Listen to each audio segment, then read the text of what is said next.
یہ ایک سائڈ کی اچھا ہونے سے نہ ادارے کامیاب ہوتے ہیں نہ چلتے ہیں.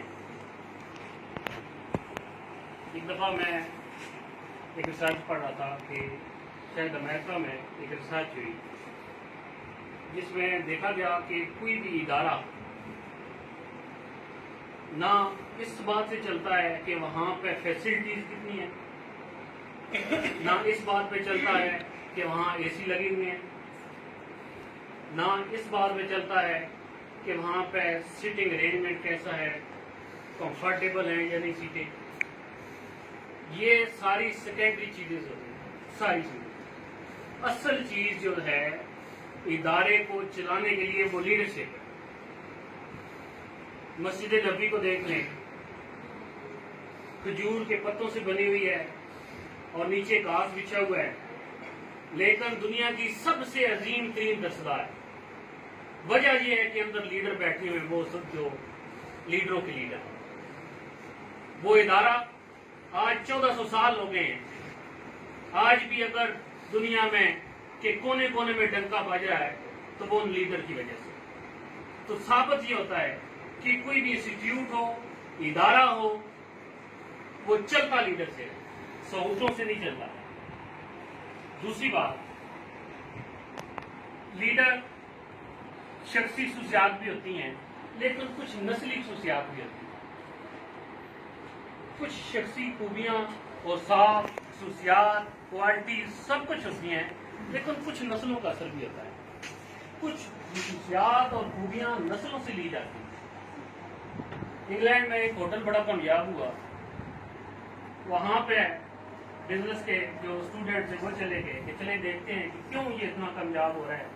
تو اس ہوٹل کی جو خصوصیت تھی وہ یہ تھی، ریسٹورینٹ کی، کہ اس کے اندر جو مرغی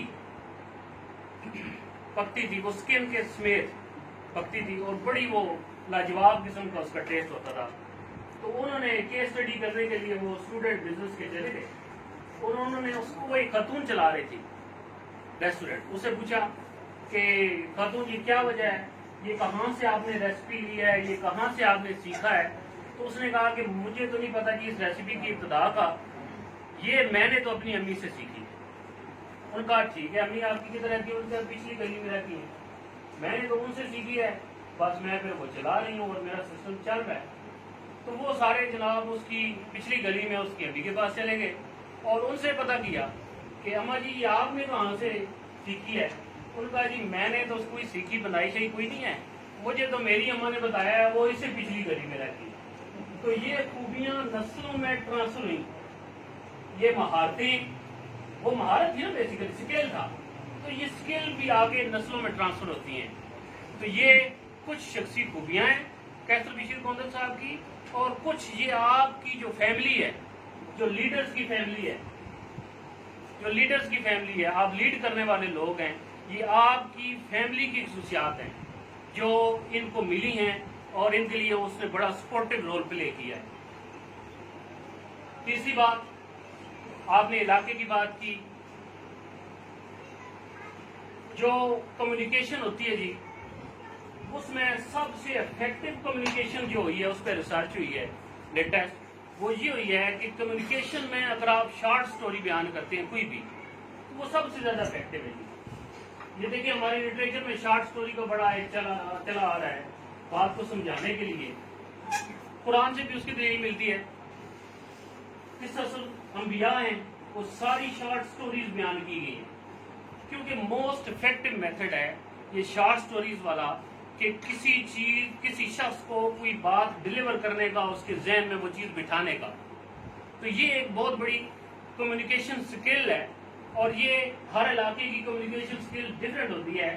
میں برملا یہاں پہ اظہار کرتا ہوں کہ یہ جو کمیونیکیشن سکل ہے، کوئی بھی بات کرنا اور پھر ساتھ ضرب المثال دے کے، ساتھ محاورہ استعمال کر کے، ساتھ چھوٹی سی سٹوری بیان کر کے، یہ مہارت ہم نے بارہا دیکھی ہے کیسر بشیر گوندل صاحب میں. اور یہ آپ کے خاصتاً آپ کے علاقے کی خوبی ہے، یہ خاصتاً آپ کے علاقے. اور یہ بات مجھے بالکل شرم محسوس نہیں ہو رہی کہ میں اگر یہ کہوں تو بالکل بجا ہوگا کہ ہمارے لیے یہ بابا اشفاق کی طرح ہم ان کو بابا تو نہیں کہتے، ابھی ان کی عمر نہیں ہے، ہم ان کو چچا اشفاق ضرور کہتے ہیں. بہت کچھ اس سے بہت کچھ سیکھا ہے. بڑی افیکٹو کمیونیکیشن تھی، بڑے آسان لفظوں میں بڑی شارٹ سٹوری سنا کے، اور گاؤں میں وہ بیتے ہوئے گزشتہ دنوں عہد رفتہ کے وہ قصے سنا کے پھر ہم کو وہ باتیں سمجھاتے تھے. تو ہماری بہت زیادہ گرومنگ ان کی ہے، بہت کچھ ہم نے ان سے سیکھا ہے. ہم بہت زیادہ دعا گوئے ہیں کہ اللہ پاک ان کی جو بقیہ زندگی ہے اس میں بھی اپنی رحمتیں اور برکتیں ان کا نچھاور کرتا رہے. آپ سب کا بہت زیادہ شکریہ. ہاسپٹلٹی کا بہت اچھے انداز سے آپ لوگوں نے ہمیں ویلکم کیا، ہم آپ کے بہت مشکور ہیں. اللہ پاک آپ کو سلامت رکھے.